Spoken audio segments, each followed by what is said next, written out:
Welcome to Cornerstone Horsemanship. I'm Greta Cummings. And I'm Sheri Billings. And like last Tuesday, we talked a little bit about our workshop on the hoof care and all about the horse's hoof. And we mainly got off on talking about what keeps a farrier. Yeah, our responsibility in keeping a farrier. Yeah.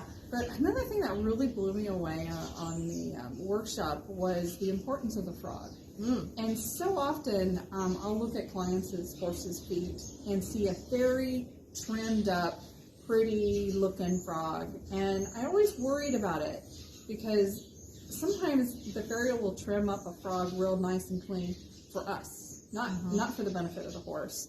And I really realized that during the workshop he talked a lot about how that frog is the heartbeat of the horse's hoof, and how that pumps the blood, and how our hoof trimming is trimmed in the same level as the frog. So, maybe rather than us just go on about this, maybe we should look at a horse foot and we can show them what we're talking about. That's a good idea. Okay. Let's show them Grace's feet, because she's got beautiful feet. All right, Sheri, so you were talking about the frog and just what you were noticing about it.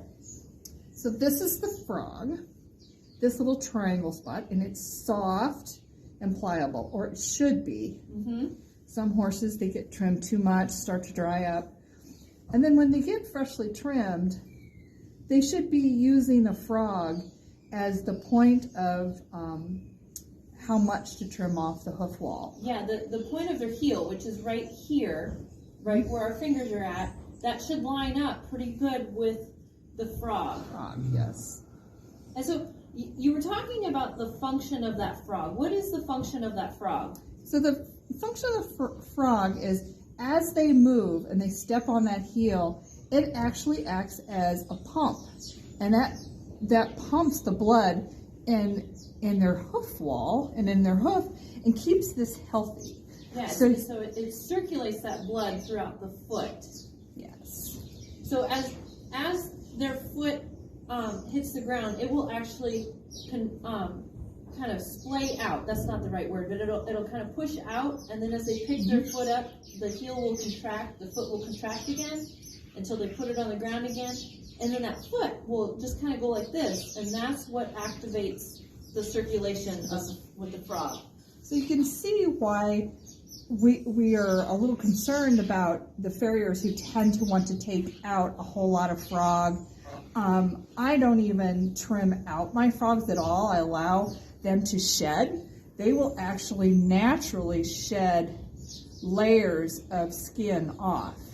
So they'll get kind of big, and sometimes you'll see a flap there, and you can cut that flap off, but they will naturally shed that frog off themselves.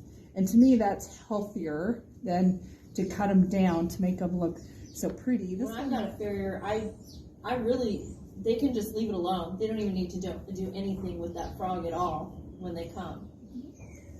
So I hope our conversation today helps you understand what your horse's foot should look like and how it should function. May the grace of our Lord Jesus Christ be with you. And the horses you ride From our barn to yours.